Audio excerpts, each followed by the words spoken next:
CUET 2025 का application form अब आ चुका है. We have to fill in that and that is the reason I am here my friend, because इस video में ना हम स्टेप बाय स्टेप जाके पूरा एप्लीकेशन प्रोसेस देखेंगे कि इस एप्लीकेशन प्रोसेस के अंदर हमें क्या क्या करना है और इससे रिलेटेड आपको क्या क्या डॉक्यूमेंट्स चाहिए, क्या क्या रिक्वायरमेंट्स हैं जो आपको इसमें फिल इन करनी पड़ेंगी, किन किन बातों का आपको ध्यान रखना है ताकि एक फॉर्म भरते समय आपसे कोई भी गलती ना हो. बात समझ में आती है? इस वीडियो को ना पूरा एंड तक देखना है ताकि पूरा प्रोसेस मुझे ना अच्छे से समझ में आ जाए ताकि आपके एप्लीकेशन भरते समय आपसे कोई भी गलती ना हो. तो चले स्टार्ट करें एप्लीकेशन प्रोसेस को in terms of what is there that you need to fill it out. चलते हैं, बट इससे पहले हमें क्या करना है, हमें ना FinTram ग्लोबल को सब्सक्राइब कर लेना है ताकि ये CUET से रिलेटेड जितने भी वीडियोस हैं आप तक सबसे पहले पहुंचे. तो चलें देखें कैसे भरना है form. Alrighty, let's just go in there. Let's start the process, and for that you have to go and log in into the website which is cuet.mta.nic.in. Now this is where the entire process really starts up. Once you open this site, क्या नजर आएगा बेटा? सबसे ऊपर नजर आएगा registration for CUET UEG 2025 that is live. Click किया इसके ऊपर मैंने, फटाफट से नजर आ गया बॉस, शुरू हो गया डेट 1 मार्च 2025 आ गई है. मुझे रजिस्ट्रेशन करना है सर, प्रोसेस समझा दो. मैंने क्लिक किया इसके ऊपर, क्लिक करते ही मेरे पास 3 चीज़ें निकल के आ जाएंगी. एक मेरे पास आ जाएगा स्टेप्स, ये हमें डाउनलोड कर लेना चाहिए. मैं भी क्लिक करता हूँ इसके ऊपर. इससे मुझे पूरा प्रोसेस इसमें क्लियर हो जाता है इन टर्म्स ऑफ मेरा प्रोसेस रहने क्या वाला है. ये प्रोसेस मैंने पढ़ लिया. इसके बाद मैं रजिस्ट्रेशन करूँगा. रजिस्ट्रेशन करने के बाद मेरा लॉगिन आईडी और पासवर्ड आ जाएगा जिससे मैं लॉगिन और पासवर्ड डाल के अपना पूरे क्रेडेंशियल्स डाल भी पाऊंगा और बाद में जाके देख भी पाऊंगा. ये पूरा प्रोसेस हम आज गो थ्रू करने वाले हैं. घबराने की जरूरत तो बिल्कुल है ही नहीं. यहाँ जब मैं क्लिक करता हूँ तो मेरे पास डाउनलोड हो जाती है पूरी इंफॉर्मेशन बुलेटिन. मैं एक बार दिखा भी देता हूँ सैंपल. जैसे ही मैं क्लिक करूंगा ये मेरा सैंपल बुलेटिन आ जाता है. ये इफेक्टिवली बॉस इस बार का ना पूरा चिट्ठा है जो भी इस बार होने वाला है CUET 2025 के अंदर. ये एक एक डिटेल आपको दे देता है, यूनिवर्सिटी की भी, सब्जेक्ट्स की भी पूरी डिटेल दे देगा जो आपको गो थ्रू करनी है अपनी सब्जेक्ट सिलेक्शन के लिए, अपने कोर्स सिलेक्शन के लिए, अपनी यूनिवर्सिटी सिलेक्शन के लिए. ये पूरी डिटेल आपको दे देता है. ये आपके पास अवेलेबल है, आप जस्ट जाके इसको क्लिक करके देख सकते हो. अब हम वापस आते हैं, हमें स्टार्ट करना है अपना प्रोसेस ऑफ रजिस्ट्रेशन. तो इस पर क्लिक करेंगे, हम सेकंड टैब पे गए, हम इस पर क्लिक करेंगे न्यू रजिस्ट्रेशन. जैसे ही मैं न्यू रजिस्ट्रेशन क्लिक करता हूँ वो मुझे पूरी डिटेल आउट कर देता है, इंस्ट्रक्शंस जो मुझे रजिस्ट्रेशन के लिए चाहिए. जैसे कि वो मुझे बताएगा कि बिफोर फिलिंग इन फॉर्म आप तैयार हो जाओ. किस चीज़ के लिए? आपको पता होना चाहिए कि आपने किस यूनिवर्सिटी में जाना है, कौन सा कोर्स लेना है and so on so fourth. वो मुझे कहाँ पता चल जाएगा? वो मुझे इन्फॉर्मेशन बुलेटिन में पता चलेगा जो मैंने ऑलरेडी डाउनलोड करके पढ़ लिया है. बिल्कुल ठीक है. अब वो मुझे डिटेल देता है फीस की. फीस क्या है? जैसे कि जनरल कैटेगरी के लिए फीस है 1000 रुपये 3 सब्जेक्ट की, और हर सब्जेक्ट की एडिशनल फीस जो है वो 400 रुपये है. ठीक है सर. OBC अगर कोई कैंडिडेट है तो उसकी फीस अलग है, SC ST है तो उसकी फीस अलग है, and so on and so forth. This would give us the detail. Then this would also tell us कि एप्लीकेशन का जो प्रोसीजर होने वाला है वो क्या होने वाला है. वो हम देख ही रहे हैं, हम समझ ही रहे हैं, तो हमें पढ़ने की क्या जरूरत है. हमें पता है हमें सबसे पहले रजिस्टर करना है, फिर अपनी एप्लीकेशन फॉर्म को कंप्लीट करना है, और फिर हमें ऑफ कोर्स फी पे करनी है. ये सारा प्रोसेस हम समझने वाले हैं इस वीडियो में, तो हमें घबराने की ज़रूरत है ही नहीं. एंड ऑफ कोर्स फिर हमें वो एंसिलरी डिटेल्स देता है कि अपना पासवर्ड कैसे सेट करें and so on so fourth. ये पूरी डिटेल पढ़ने के बाद आप नीचे क्लिक करोगे, यस मैंने डाउनलोड कर लिया इन्फॉर्मेशन बुलेटिन, और मैंने जितनी भी इंस्ट्रक्शन आपने ऊपर दिए हैं ये सारी पढ़ के समझ लिए हैं और मुझे बिल्कुल क्लियर हैं. And I would now like to proceed on. मैंने इसमें जैसे ही क्लिक किया ये मुझे बॉस इन्फॉर्मेशन मांगना शुरू हो जाता है. वो इन्फॉर्मेशन जो मेरे बारे में, मेरे परिवार के बारे में इसको चाहिए. बट ये इन्फॉर्मेशन देने के लिए मुझे क्या करना है? मुझे एक चीज़ सबसे पहले पढ़ लेनी है कि बॉस 10वीं का जो प्रमाण पत्र या सर्टिफिकेट है 10th क्लास का, उसको अपने सामने लेके बैठो. क्यों? क्योंकि बहुत सारी इंफॉर्मेशन जो 10th के सर्टिफिकेट में आपने दी है वो यहाँ भरने वाले हो, और वो रिकंसाइल होनी चाहिए, वो सेम होनी चाहिए, डिफरेंट नहीं होनी चाहिए. जैसे जैसे कि मैंने शुरू किया, अब अपनी डिटेल भरना, मैंने अपना 10th का सर्टिफिकेट अपने साथ रखा और मैंने अपनी डिटेल भरनी शुरू करी। करें शुरू, चलो करते हैं शुरू। मेरा नाम क्या है, अपना नाम भरो यहाँ पे, बिल्कुल ठीक है। उसके बाद अपने पिताजी का नाम आपको भरना है और हमने भरना शुरू करा अपने पिताजी का नाम। फिर हमारी माताजी का नाम हमसे पूछता है, तो माताजी का नाम भर दिया हमने अपनी माताजी का नाम भर दिया। फिर हमें अपना डेट ऑफ बर्थ भरना है। अब हमारा डेट ऑफ बर्थ क्या है, हम अपना डेट ऑफ बर्थ भरते हैं यहाँ पे। हमारा डेट ऑफ बर्थ है, ठीक है। फिर अपना जेंडर भरो और आगे बढ़ते हैं। अब वो मेरे से ना सेम चीज दोबारा पूछता है, बिकॉज वो हमारी ना डिटेल्स को कंफर्म करता है। And do not forget guys that this detail should be same as it was there in what, in your class 10 certificate. Do not forget that, very important guys। वहां पे कोई भी गलती करोगे तो बॉस आपको प्रॉब्लम होने वाली है, बिकॉज एक स्टूडेंट रजिस्ट्रेशन फॉर्म एक ही भारी भर सकता है। Do not forget that, very important that हम जब भी इसको भरे हमारे पास सारी इंफॉर्मेशन हो ताकि हमसे वो गलती ना हो। बिल्कुल ठीक है सर, समझ में आता है। चलो आगे बढ़ते हैं। फिर हमने डेट ऑफ बर्थ यहाँ भर दिया अपना, ठीक है सर। हमने अपना जेंडर इसको बता दिया, बिल्कुल ठीक है सर। अब हम गए हमें अपना पता बताना है इसको कि व्हाट इज़ आवर एड्रेस। ये एड्रेस भी आपको इंश्योर करना है कि आप सही भरो, इसमें कोई गलती ना करो, बिकॉज बॉस अगर आपने यहाँ कोई गलती करी तो आपको जो कम्युनिकेशन होने वाली है, अगर कोई होने वाली है आपके एड्रेस पे, तो वो गलत हो जाएगी, उसमें प्रॉब्लम आ जाएगी, हमें वो नहीं करनी है। चलो जी, मैंने एड्रेस भरना शुरू किया अपना इसमें।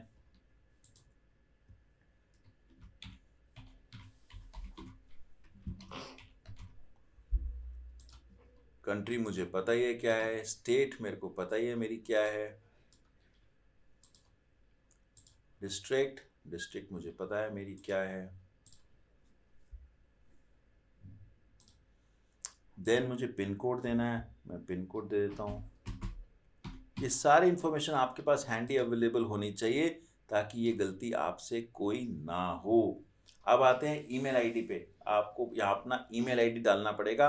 And do not forget guys, you have to put in the email ID जो आप ऑलरेडी जिस पे काम करते हो, जो वर्केबल होना चाहिए, लाइव होना चाहिए। डू नॉट फॉरगेट यहाँ पे, क्योंकि आपके पास डिटेल आने वाली है, इंफॉर्मेशन आने वाली है, ओटीपी आने वाला है वेरिफिकेशन के लिए। अगर आपके पास वो ईमेल आईडी रेडिली अवेलेबल नहीं होगा या जो लाइव नहीं होगा तो बॉस आप गलती कर जाओगे। बहुत सारे स्टूडेंट यहाँ पे गलती कर जाते हैं बिकॉज वो वाला ईमेल आईडी डाल देते हैं जिसका उनके पास पासवर्ड नहीं होता है, तो वो ईमेल ओपन ही नहीं कर पाएंगे और बाद में ये चेंज नहीं हो पाती हैं चीज़ें। तो please please please ensure that हम ईमेल वही डालें जो हमारा ऑलरेडी लाइव है, ताकि हमसे वो गलती ना हो, और हम वही डालेंगे जिस पे हम इंफॉर्मेशन मंगवाना चाहते हैं।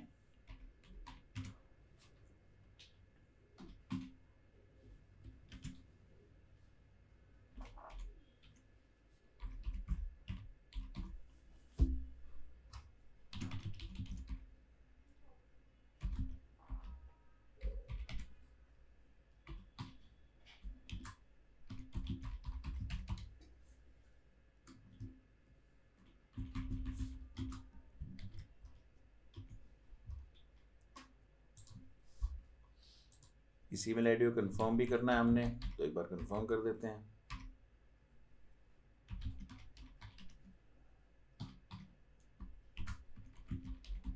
कंफर्म भी कर दिया। अब आता है मोबाइल नंबर। अब मुझे मोबाइल नंबर डालना है मेरा, कि मोबाइल नंबर क्या है मेरा। चलो मोबाइल नंबर डालते हैं।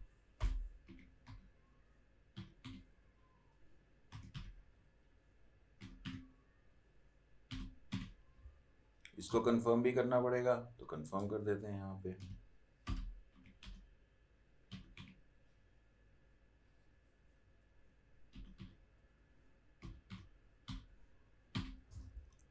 कोई ऑल्टरनेट आपके पास कॉन्टैक्ट नंबर अगर आप देना चाहो तो आप दे सकते हो। मुझे लगता है अगर आपने अपना मोबाइल नंबर दिया है और वो सही है और एक्टिव है तो आपको देने की ज़रूरत नहीं है, ऑप्शनल है, देना चाहो तो दे सकते हो। अब वो पूछता है आपका परमानेंट एड्रेस वही है जो आपने डिटेल ऊपर दी है, रिमेंबर हमने ऊपर डिटेल दी थी। हाँ सर वही है। अगर सेम है तो फटाफट से क्लिक कर दो और नहीं है तो आपको ऑफ कोर्स दूसरा एड्रेस डालना पड़ेगा, पर जनरली होता डिफरेंट नहीं है, वही होता है, तो उसकी दिक्कत है ही नहीं मुझे। अब वो मुझे बोलता है बॉस पासवर्ड क्रिएट करो। अब एक चीज़ हर स्टूडेंट को यहाँ ध्यान रखना है कि जो पासवर्ड है ना वो ऐसा होना चाहिए जो आपको याद रहे। बहुत सारे स्टूडेंट ऐसा कर जाते हैं कि ऐसा पासवर्ड बनाते हैं जो फिर उन्हें ही याद नहीं रहता है। ये सबसे बड़ी प्रॉब्लम है, बिकॉज फिर हम दोबारा से ट्रैप में आ जाते हैं, उसको हम ढूंढते रहेंगे, फॉरगॉट पासवर्ड करते रहेंगे। हमें ये नहीं करना है, हमने अपना आसान सा पासवर्ड बना के आगे बढ़ चलना है। मैंने अपना पासवर्ड बना लिया, फिर वो सिक्योरिटी क्वेश्चन पूछता है। सिक्योरिटी क्वेश्चन जनरली ना अपने लिए आसान रखना, ताकि आपके लिए कोई दिक्कत ना आए। आसान रखोगे तो बाद में याद रहेगा। ये जनरली तब यूज़ होता है जब आप अपना पासवर्ड भूल जाते हो, तो वो आपसे आपका सिक्योरिटी क्वेश्चन पूछता है और आपको अपना पासवर्ड रीसेट करने देता है। सो आप जितना ईजी इस चीज़ को रखोगे उतना आपके लिए आसानी रहेगी। उसके बाद वो मेरे को बोलता है कैप्चा डालो, मुझे नीचे वाले डिजिट पढ़ने हैं और उनको यहाँ भरना है। मैंने डाला। अब एक बार ढंग से ऊपर से लेकर नीचे तक अपना देख लो कि हाँ सब कुछ ठीक है ना, कोई गलती तो मैंने नहीं करी। नहीं सर, सब कुछ ठीक है, मैंने रीड भी कर लिया, एवरीथिंग लुक्स फाइन। तो सबमिट कर दें? बिल्कुल कर दो। मैंने सबमिट किया। वो मेरे से पूछता है बॉस कुछ एडिट करना चाहता है तो देख ले एक बार। तो वो दोबारा पूछता है मेरे से। मैं दोबारा गया, मैंने सारी इन्फॉर्मेशन पढ़ी, देखा कि हाँ सब ठीक है, सब ठीक है, मुझे सही लग रहा है, मुझे कोई दिक्कत नहीं लग रही। तो कह रहा देख लो भाई, अपना नाम देख लो। मैंने क्लिक कर दिया, देख लिया। अपने पापा का नाम देख लो, अपनी माता जी का नाम देख लो, अपनी डेट ऑफ बर्थ देख लो, अपना जेंडर देख लो, एड्रेस देख लो, मोबाइल नंबर देख लो, ईमेल आईडी देख लो। मैंने सब देख लिया सर, किसी में कोई प्रॉब्लम नहीं है, एवरीथिंग इज़ वेरीफाइड नाउ। बिल्कुल ठीक है। जब सब कुछ ठीक है, इन पे क्लिक करो और फिर आई एग्री पे क्लिक करो और फिर मुझे आगे बढ़ चलना है। बट अगर कोई इन्फॉर्मेशन ठीक नहीं होगी तो मैं एडिट रजिस्ट्रेशन फॉर्म पे क्लिक करके दोबारा से पीछे जा सकता हूँ और उसे ठीक कर सकता हूँ। बट इस केस में क्या है, सारी इन्फॉर्मेशन ठीक है। तो क्या करना है, मुझे सबमिट करना है और OTP आ जाएगा मेरे मोबाइल नंबर पे, जो OTP लेके मैं आगे बढ़ चलूंगा। तो करें वेरीफाई? बिल्कुल ठीक सर, कर दो। और दोबारा पूछता है भाई कर दूं सबमिट? हाँ भाई कर दे। चलो कर दिया सबमिट। अब क्या है, अब मेरे से मांग रहा है वो OTP। पूरी इन्फॉर्मेशन मेरे पास ऊपर गिवन है, मुझे यहाँ OTP डालना है। OTP क्या है मेरे पास, OTP देखते हैं क्या है। OTP आएगा, हम वो यहाँ डाल देंगे। हमने OTP डाला और इसको सबमिट कर दिया। सबमिट करते ही मेरा रजिस्ट्रेशन प्रोसेस कंप्लीट हो गया। Guys, this is the first step, first pillar of your CUET application. You have completed your registration. Do not forget that this now gives you what? This gives you your application number which you have to download and of course keep it to yourself. Complete application form आप यहाँ से click कर सकते हो। आप यहाँ देख लो, application number को कहीं लिख लो और फोटो भी खींच लो, बिकॉज जब आप लॉग आउट करोगे ना, जब भी वापसी पे आपसे वो आपका एप्लीकेशन नंबर से ही लॉग इन करने देगा। अभी हम देखेंगे उसको भी, बट एप्लीकेशन नंबर हमें पता होना चाहिए ताकि हमसे ये गलती बाद में ना हो। इसको ना फोटो ले लेना एक, ताकि आपके पास ये रहे। मेरा एप्लीकेशन नंबर क्या है, वो एप्लीकेशन नंबर मेरे पास ये है। तो ठीक है, मैंने इसको नोट कर लिया। अब चाहूँ तो मैं यहीं से अपनी एप्लीकेशन फॉर्म को कंप्लीट कर सकता हूँ, बट मुझे आपको क्योंकि दिखाना है कि कैसे आप इसमें लॉग इन करोगे, तो मैं एक बार ना लॉग आउट हो जाता हूँ। ठीक है, मैं लॉग आउट हो गया। अब लॉग आउट करने के बाद मुझे क्या करना है, मुझे CUET के पेज पे दोबारा से जाना है, बिकॉज मैं लॉग इन करके दिखाऊंगा तो सही ना। तो मैंने दोबारा से किया इस पेज पे, मैंने इस पर क्लिक किया। अब क्या है सर, तो मुझे पता है मैंने फटाफट से रजिस्ट्रेशन पे जाना है, मैंने CUET रजिस्ट्रेशन 2025 पे जाना है। बट सर अब न्यू रजिस्ट्रेशन तो मेरा कंप्लीट हो गया सर, अब मैंने क्या करना है, अब बच्चे आपको लॉग इन करना है। मैंने लॉग इन पे क्लिक किया, वो देखो मेरे से एप्लीकेशन नंबर मेरा मांग रहा है और वो पासवर्ड मांग रहा है जो मैंने उस समय वहाँ बनाया था। तो चलो एप्लीकेशन नंबर क्या है मेरा, मैं डालना शुरू करता हूँ। सर मेरा एप्लीकेशन नंबर ये है, मैंने अपना एप्लीकेशन नंबर डाला। फिर वो मेरे से बोलता है पासवर्ड डालो, तो ठीक है पासवर्ड डाल देते हैं। अब बोलता है कैप्चा डालो, तो वो भी डाल देते हैं।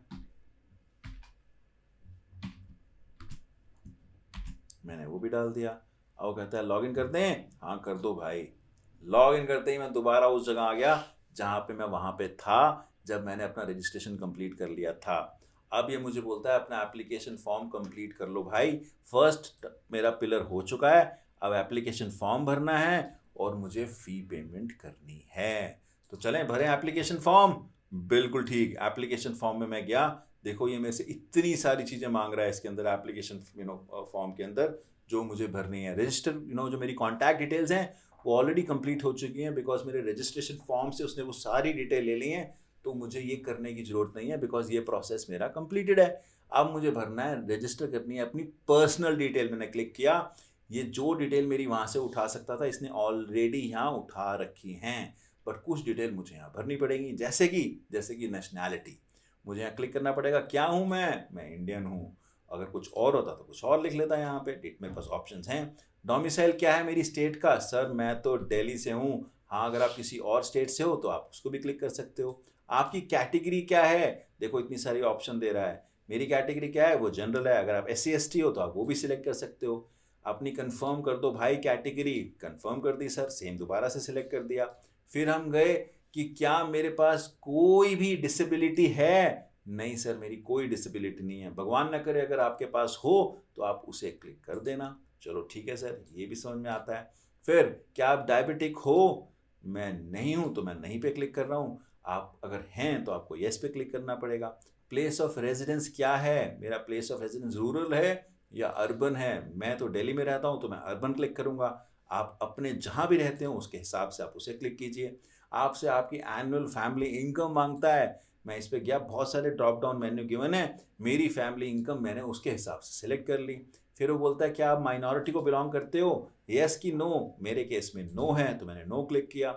अब वो बोलता है कि आप डिफेंस पर्सोनल हो, आपके माता पिता में से कोई डिफेंस में था, यस कि नो। मेरे केस में नो है तो मैंने नो सिलेक्ट किया। अब वो बोलता है कि आप NCC से हो, मैंने तो कभी की नहीं। अगर आपके पास कोई सर्टिफिकेट है तो आप उस पर क्लिक कर लेना, यस कर लेना। क्या आप स्पोर्ट्स कोटा से हो, मैंने तो कोई स्पोर्ट्स नहीं खेला, बट अगर आप खेलते हो और आपके पास सर्टिफिकेट है तो आप यस करो, नहीं तो नो करो। ये मैंने पूरी डिटेल भर ली। अब मेरे से वो कैप्चा मांगता है कि कैप्चा भर। मैं नीचे की डिटेल दोबारा से देखता हूँ, मैंने ये भरी और मैंने जैसे ही सेव एंड नेक्स्ट किया वो पूछता है बॉस सबमिट कर दूं। हाँ भाई कर दो, देखो ये भी कंप्लीट हो गया। तो इफेक्टिवली मेरे 2 टैब कंप्लीट हो चुके हैं। अब वो तीसरे पे आ गया, which is register the identity details. अब देखो यहाँ पे मेरे पास बहुत सारी ऑप्शंस अवेलेबल हैं जहाँ से अपनी आप आइडेंटिटी को वेरीफाई कर सकते हो। मेरे केस में मैं वेरीफाई कर लेता हूँ। आधार सबसे आसान रहता है, बिकॉज हाथ के हाथ OTP आके वो क्लियर हो जाता है। लेट से मैं आधार से अपने आप को वैलिडेट कर लेता हूँ। तो मैंने क्या किया, मैंने आधार नंबर पे क्लिक किया। वो कहता है देखो भाई आपका नाम ये है, आपकी एप्लीकेशन ये है, अब आप आधार नंबर शेयर करने वाले हो तो कोई दिक्कत तो नहीं है। मैंने कहा नहीं कोई दिक्कत नहीं है, मैं ओके हूँ। आधार नंबर यहाँ डाल दो फटाफट। चलो मैं डालता हूँ। मेरा आधार नंबर डालना मैंने शुरू किया यहाँ पे, बिल्कुल ठीक है। आधार नंबर डालूंगा, उसके बाद वो मेरे से हाथ के हाथ यहीं वेरीफाई करवा लेगा और मैं आगे बढ़ चलूंगा। ठीक है जी, ये मैंने आधार का नंबर डाला। वो कहता है कैप्चा डाल, कैप्चा डालता हूँ। इसके बाद मुझे सबमिट करके आगे बढ़ जाना है। अब वो मेरे से जो मैंने आधार कार्ड नंबर डाला है ना, उस पर OTP डाल के वेरीफाई करवा लेगा। मैंने जैसे ही सबमिट किया वो पूछता है ठीक है आर यू श्योर आपको आधार डिटेल डाल सबमिट करना है। मैं कहता हूँ हाँ भाई करना है। तो मेरा वो सबमिट हो गया। अब मैं आ गया, मेरे से नेक्स्ट इन्फॉर्मेशन पूछता है क्या आपके पास अपार ID है। अगर आपके पास अपार ID है तो यहाँ पे यस करके उसकी डिटेल डालो, और अगर नहीं है, जैसे कि मेरे पास नहीं है, तो मैंने नो सेलेक्ट किया और मैंने सबमिट कर दिया। तो वो कहता है सबमिट करना है, हाँ भाई सबमिट करना है। तो ये भी हो गया। तो इफेक्टिवली क्या किया मैंने, पहले 4 टैब सारे हो गए मेरे। मेरे कॉन्टैक्ट डिटेल्स भी चली गई, पर्सनल डिटेल भी चली गई, आइडेंटिफिकेशन डिटेल्स भी चला गया, मेरा अपार ID की डिटेल भी चली गई। अब वो कहता है भाई सिलेक्ट करो, सिलेक्ट करो आप कौन सा एग्जाम देने वाले हो, कौन कौन से पेपर देने वाले हो। अब ये करने के लिए ना मेरा दिमाग बिल्कुल पहले से क्लियर होना चाहिए कि मैं किस यूनिवर्सिटी को टारगेट कर रहा हूँ और उस यूनिवर्सिटी के अंदर मैं किस कोर्स को टारगेट कर रहा हूँ। और वो देखने के लिए मेरे पास याद है स्टार्ट में जो मैंने बुलेटिन डाउनलोड किया था, उस बुलेटिन को रीड आउट करने से मेरे पास पूरी डिटेल आ जाएंगी और उसके हिसाब से मैं सिलेक्ट करूंगा अपनी यूनिवर्सिटी, अपना कोर्स और उससे रिलेटेड सब्जेक्ट। जनरली क्या होता है कॉम्बिनेशन, क्योंकि 5 ही सब्जेक्ट अब आपने सिलेक्ट करने हैं, तो जनरली जो कॉम्बिनेशन होता है जो सूटेबल होता है मैक्सिमम यूनिवर्सिटी को, वो होता है 1 language, 3 of course domain subject और 1 ऑफ कोर्स जनरल जो हम अवेयरनेस वाला टेस्ट बोलते हैं, हम उसी को सिलेक्ट कर लेते हैं। सो लेट्स से मैंने बोला मैं 1 इंग्लिश सिलेक्ट करता हूँ। मैं नीचे गया, अब मैंने बोला कि मैं मैथ्स को सिलेक्ट कर लेता हूँ, बिल्कुल ठीक है। फिर मैंने कहा कि मुझे तो अकाउंटेंसी सिलेक्ट करना है। तो मैंने अकाउंटेंसी को सिलेक्ट कर लिया। फिर मैंने कहा मुझे इकोनॉमिक्स और इकोनॉमिक्स को सिलेक्ट करना है, मैंने उसको कर लिया। अगर बिजनेस स्टडीज़ को करना है तो उसको कर लो। और फिर हम नीचे गए और हमने कहा मुझे जनरल एप्टीट्यूड टेस्ट को सिलेक्ट करना है, this would help you of course having the maximum presence. तो मैंने वो कर लिया। बिल्कुल ठीक है। अब क्वेश्चन पेपर का आपका मीडियम क्या रखना है, किस लैंग्वेज में रखना है? मैंने कहा मुझे तो इंग्लिश में रखना है, वो मेरे लिए सबसे आसान है। अगर आपको कोई और लैंग्वेज शूट करे तो आप उसको रख सकते हो। फिर मेरी फर्स्ट चॉइस क्या है? ऑफ कोर्स आपको ना यहाँ पे अब चॉइस देनी पड़ती है अपनी एग्जाम की स्टेट की। Of course, when you will go through the details, you will get to know about this, but you have to give the choice in terms of, which state would be your exam state. मैं तो सबसे पहली preference अपने को Delhi NCR ही दूंगा, because मेरे लिए दिल्ली सबसे पास है, तो दिल्ली न्यू दिल्ली में होना चाहिए। दूसरा मेरे पास दिल्ली के अंदर ही, दूसरा मैं बोलूँगा मेरे को हरियाणा दे दो, चलो वो मेरे लिए ठीक है, वो भी मेरे लिए पास है। हरियाणा में मुझे फरीदाबाद दे देना। तीसरा ही मुझे हरियाणा के अंदर आप गुरुग्राम दे देना। लेट्स से मेरे को बिल्कुल मुझे आसपास के देखने हैं ना, तो मैं वही चॉइसेस लूँगा जो मेरे को मेरे करीब मिलें। फिर मेरे को यूपी के अंदर ऑफ कोर्स मैं सबसे पास, क्योंकि मैं दिल्ली रहता हूँ तो मेरे पास क्या है, मेरे पास गाजियाबाद है या नोएडा है। ऑफ कोर्स मैं कुछ भी सिलेक्ट कर सकता हूँ, मैंने वो सिलेक्ट कर लिया। ये चॉइस आपको उन्हें देनी पड़ती हैं। इसके बेसिस पे वो आपको आपका एग्जाम का सेंटर देते हैं कि आप यहाँ जाके एग्जाम दे सकते हो। अब आते हैं हमारे फादर की ऑप्शन पे, ऑक्यूपेशन पे, जो आपके गार्डियन की है। लेट्स से आपके पापा जो हैं वो बिजनेस में हैं तो आप बिजनेस डाल दोगे, या कोई अगर सर्विस में तो आप वो डालोगे। आपके फादर की क्वालिफिकेशन पूछता है, तो लेट्स से मेरे फादर की क्वालिफिकेशन एक्स है तो मैंने वो डाल दिया। फिर आपकी मदर का ऑक्यूपेशन पूछता है तो मैंने अपनी मदर का ऑक्यूपेशन भी डाल दिया कि मेरी मदर टीचिंग में है तो मैंने टीचिंग डाल दिया, and so on so fourth. तो मेरी पूरी डिटेल सब्जेक्ट की उसको जो चाहिए थी, एग्जाम स्टेट की जो चाहिए थी, वो उसको मिल गई। That is what he really needs, वो मैंने उसको दे दी है। अब मैं दोबारा से कैप्चा डालता हूँ और मैं इसको सेव करके आगे बढ़ जाता हूँ। सेव करना है, बिल्कुल ठीक। तो ये डिटेल भी उसके पास चलेगी कि ये एग्जाम मैं देने वाला हूँ। अब वो आता है कि बॉस आप बताओ आपने अपनी क्लास 10th कब करी? अब this is something this is very important that for this you probably should have your 10th class certificate with you, because सारी डिटेल उससे जाने वाली है। मेरे पास मेरा सर्टिफिकेट सामने है तो मैंने फटाफट से शुरू कर दिया। 10th मैंने पास कर लिया तो मैं पास लिखूंगा। और वो पूछता है कब आपने पास करी, तो मैंने पास तो सर भी बिल्कुल हाल ही में करी है। तो मैं फटाफट से गया और मैंने बोला मैंने कब पास करी, तो मैंने 2023 में पास करी थी, तो मैंने लिख दिया। अब आपने क्वालिफाइंग एग्जाम क्या दिया? 10th और इक्विवेलेंट दिया। ऑफ कोर्स मेरे स्कूल का अर्बन में था या रूरल में था? मेरा स्कूल तो अर्बन में था।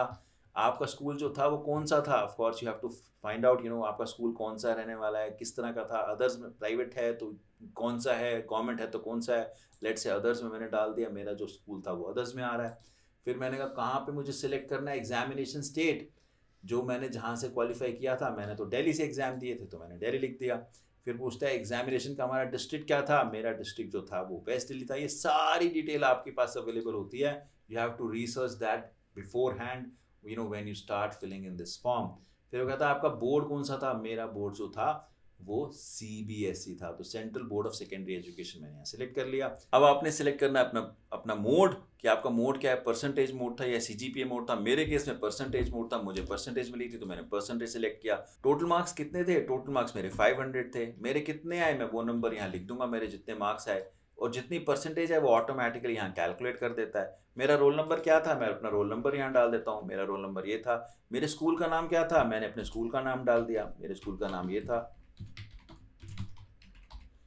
फिर वो पूछता है अपने स्कूल का पिन कोड क्या था, मैंने पिन कोड भी डाल दिया, मेरे स्कूल का पिन कोड ये था। पूरी डिटेल वो ले रहा है आपसे, इसीलिए it is very important that you are having your certificates very much handy with you, ताकि ये डिटेल आपके पास अवेलेबल हो, ये गलती आपके पास ना हो, आपसे ना हो। अब आते हैं क्लास 12th की डिटेल्स पे। यहाँ आपको क्लास अपनी 12th की डिटेल्स भरनी है। जनरली जो बच्चा होता है वो इस समय 12th कर रहा होता है तो उसको यहाँ पे अपीयरिंग डालना होता है। बट हाँ, अगर आप लास्ट ईयर के हो या उससे पहले के हो और आपने पास ऑलरेडी कर लिया है तो आप यहाँ पास डालोगे। बट जनरली स्पीकिंग आप अपीयरिंग ही डालोगे। अगर आप अभी एग्जाम बोर्ड का दे रहे हो वो आपने यहाँ डाल दिया। कौन सी क्वालिफाई करोगे एग्जाम? क्लास 12th करूँगा सर। स्थान क्या है? What is the place? It is an urban area of course. What is the type of school और college? You can of course choose out from here. Then you'll go on to the qualifying examination for state. In our case, it's gonna be Delhi. Okay. Then what is the district? It's gonna be, let's say, I'm just making it up for now. Let's say it is West Delhi. Then you have to select the board. Board is, of course, in my case, it is CBSE. So I'll select CBSE out here.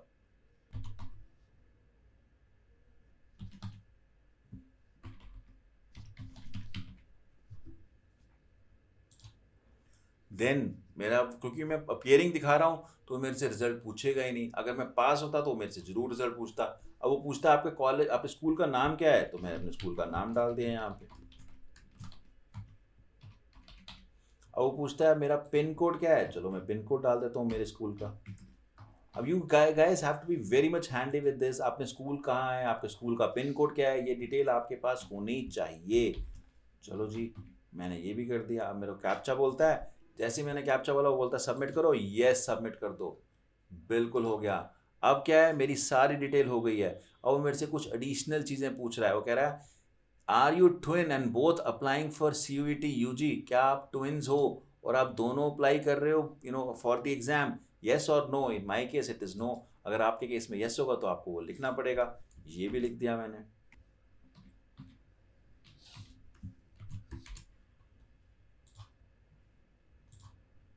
Now we have to go to fill in the emergency contact detail. Let's go and fill in that. All right. Now you have to put in the emergency contact detail. Generally अपने माता पिता की detail इसके अंदर डाल दो ताकि कोई भी दिक्कत आपके पास ना आए. मैंने ये डाल दिया.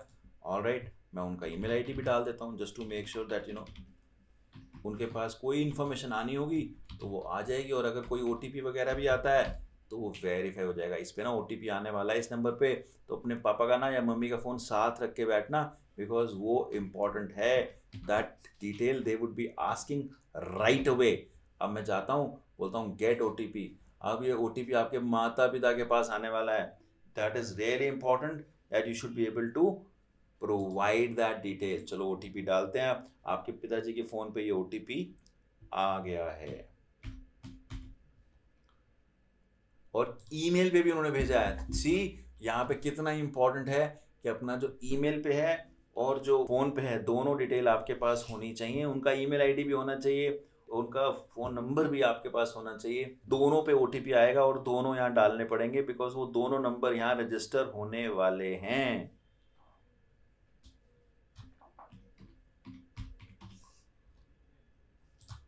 Moving on to the document upload tab. Now this is very important guys because यहाँ हमें पता होना चाहिए कि जो हमने अपलोड करना है ना वो क्या है. हमें करनी है एक पासपोर्ट साइज फोटोग्राफ जहाँ पे 80% फेस होना चाहिए without any mask. Do not forget that. And for that what you really need to be ensuring is कि इसका जो फाइल नेम होना चाहिए वो D_photo होना चाहिए. डॉक्यूमेंट का जो फॉर्मेट है वो JPG और JPEG है. साइज जो है वो 10 KB से 200 KB होने वाला है. ऐसे ही आप अपने आप को सिग्नेचर आपने डालने हैं वहाँ पे. इसका नाम होना चाहिए फाइल का D_signature. JPG और JPEG फॉर्मेट ही लेगा और 10 to 50 KB का साइज होना चाहिए. मेरे पास ये ऑलरेडी है तो मैं इसको यहाँ लगा देता हूँ.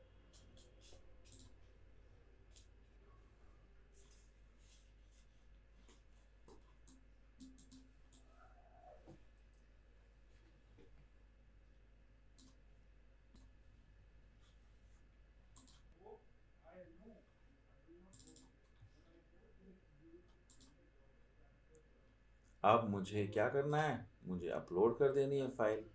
अपलोड हो गई सक्सेसफुली का मैसेज भी आ गया मुझे. So we have uploaded both the files which is the photograph as well as the signature. Now we have to enter the captcha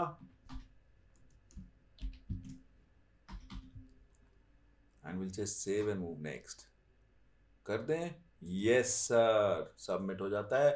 now he has given you the full form guys. This is your review page. You have to go through each and every aspect out here.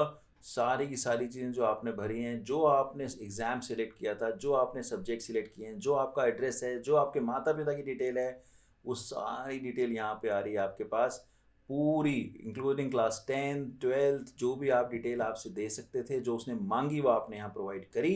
And of course your address, your phone number, your photograph, your signature, everything. And that is where now you have to go through each and every aspect and click out here कि हाँ मैंने सब चीज़ें देख ली हैं, everything is fine, and now we can go ahead and submit this form.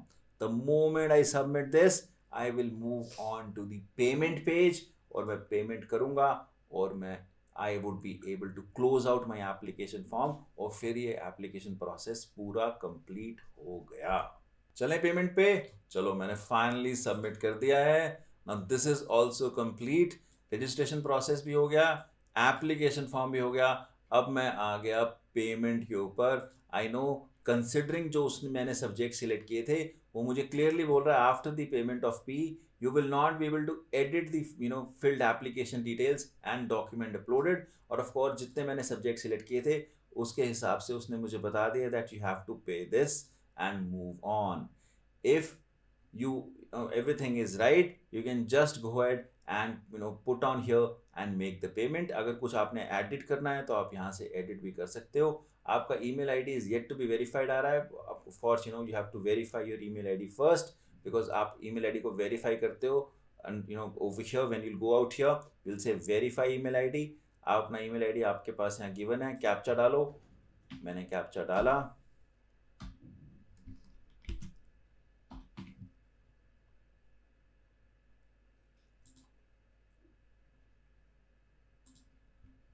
गलती कर दी, कोई मैच नहीं कर रहा है। मैंने कैप्चा डाला यहाँ पे, दोबारा से। अब मेरे पास ईमेल आईडी पे एक ओटीपी आ गया है, मैं वो ओटीपी यहाँ डालूंगा और मेरा ईमेल आईडी भी वेरीफाई हो जाएगा।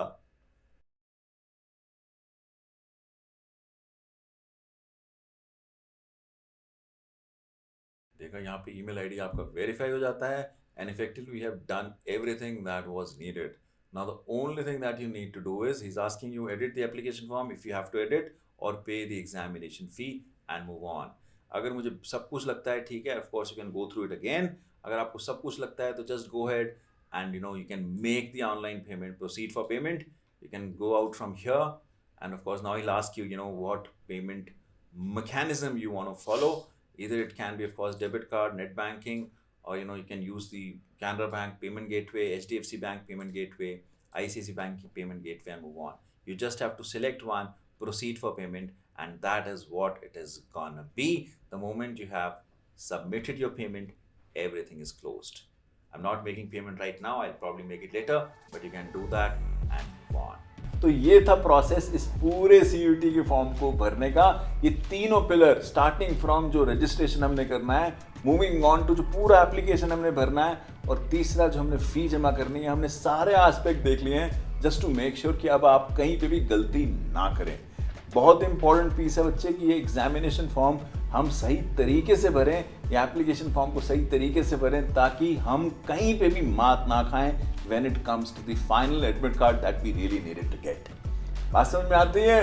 बिल्कुल आती है। ये वीडियो ना हर उस जन के साथ फॉरवर्ड कर देना जो CUET का एप्लीकेशन फॉर्म भरने में लगा हुआ है, बिकॉज गलती किसी से भी ना हो इसके लिए उसको अवगत करा देना बिल्कुल जरूरी है। एक और गुड न्यूज दे देता हूं, and that is that FinChamp Global, the commerce specialists are now coming up with the final crash course that you need to really excel in this exam and hit the exam in the best possible way। तो अगर आप commerce के student हो और CUET में appear कर रहे हो अभी, तो boss this is the golden opportunity for you, because this crash course is certainly for you. And guess what, for the first 250 students FinChamp is offering 100% scholarship। Is this absolutely free for the first 250 students। करना क्या है, हमें सिर्फ इसके लिए register करना है। मैं लिंक यहाँ दे रहा हूँ, जाके फटाफट से अपने आप को रजिस्टर करो, एंड क्या पता ये स्कॉलरशिप आपको फटाफट से मिल जाए और आप ये पूरा क्रैश कोर्स फ्री में ले पाओ। है ना ये गोल्डन अपॉर्चुनिटी?